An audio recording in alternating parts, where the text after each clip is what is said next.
दोस्तों बहुत बहुत स्वागत है आपका हमारे इस वीडियो पर। जैसा कि आप लोग देख सकते हैं हमारे सामने एक सर्किट रखा हुआ है।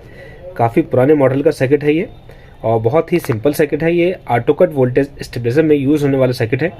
आमतौर पर हम इसे ऑटो कट वोल्टेज स्टेबलाइजर या फिर हाई कट के लिए यूज़ करते हैं और बहुत ही ईजी सर्किट है, लेकिन बहुत ही काम का सर्किट है। तो आज की वीडियो में हम आपको बताएंगे कि किस तरह से हम इसके कनेक्शंस कर सकते हैं, कैसे इसे इंस्टॉल कर सकते हैं और कैसे इसे सेट कर सकते हैं। तो आपसे रिक्वेस्ट है वीडियो को पूरा देखें। वीडियो पसंद आए तो प्लीज़ वीडियो को लाइक करना, शेयर करना और हमारे चैनल को सब्सक्राइब करना बिल्कुल ना भूलें। चलिए वीडियो शुरू करते हैं।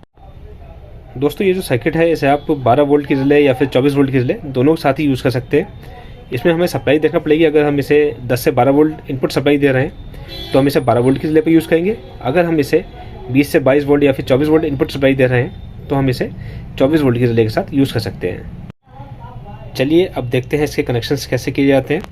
तो इसके लिए देखिए हम सर्किट को घुमा लेंगे। ये देखिए दूसरा सर्किट है इसी तरह का, इसे हम घुमा लेते हैं ताकि आपको दोनों तरफ से समझने में आसानी रहे। ये दो डायोड दिखाई पड़ रहा है। तो डायोड का एक नेगेटिव जो है कॉमन है, ठीक है, वो प्रिंट हमारा यहाँ पर आ गया।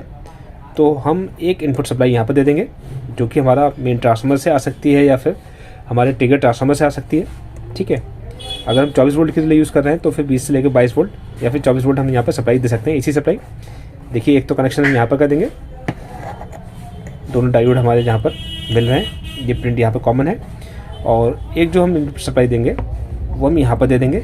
ये जो हमारे जितने भी कंडेंसर हैं इन सब का नेगेटिव वाला प्रिंट है ये देखिए जितने भी कंडेंसर है हमारे ये नेगेटिव वाला पॉइंट है इनका, ये इस प्रिंट पर है। तो हम कंडेंसर के नेगेटिव पर और डायोड के नेगेटिव पर इनपुट सप्लाई दे देंगे, ठीक है। और ऐसे ही जब हमें आउटपुट लेना होगी तो आउटपुट लेने के लिए यानी रिले ऑपरेट करने के लिए जो हमें करंट चाहिए होगा, तो देखिए जितने ये डायोड है इनका जो पॉजिटिव वाला पॉइंट है ये देखिए, ये दोनों में से किसी भी जगह पर हम रिले का एक वायर लगा सकते हैं। यानी हमारे दो डायोड आए हुए हैं तो हम कहीं पर भी कहीं से भी आउटपुट निकाल सकते हैं, ठीक है। और इसके अलावा रिले का जो दूसरा वायर बचा वो हम लगाएंगे ये जो ट्रांजिस्टर आपको दिखाई पड़ रहा है,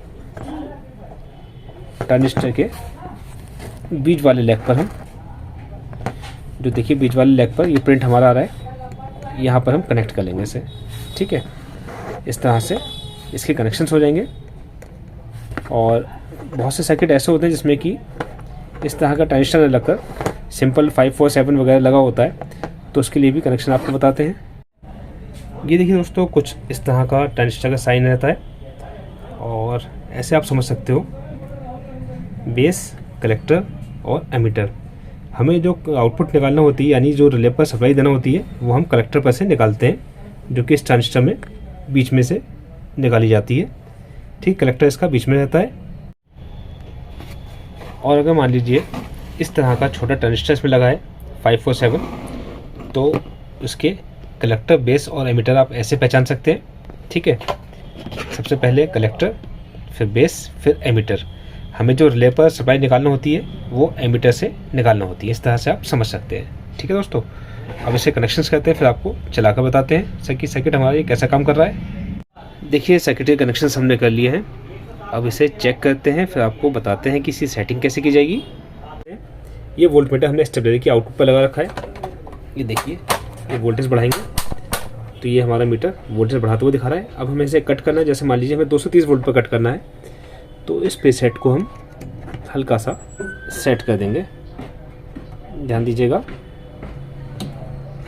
ये देखिए कट का इंडिकेटर चल गया और इसने आउटपुट निकालना बंद कर दिया। अब हम वोल्टेज कम करेंगे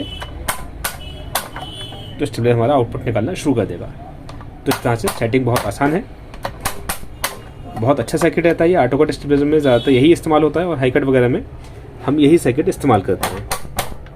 अब आपको बता देते हैं कि रिले के कनेक्शन आपको कैसे करने हैं, यानी जो आप आउटपुट निकालोगे, कट का इंडिकेटर कनेक्शन करोगे, वो आप कैसे करोगे वो भी आपको बता देते हैं।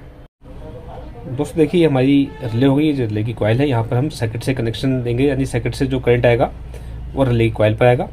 और बाकी हम जो आउटपुट निकालेंगे तो आउटपुट पहले हमारी रिले के कॉमन पॉइंट पर आएगी। देखिए यहाँ पर हमारी आउटपुट आ गई, ठीक है। और बाकी जो रिले के एनसी वाले पॉइंट पर से आउटपुट हमारी सॉकेट में चली जाएगी।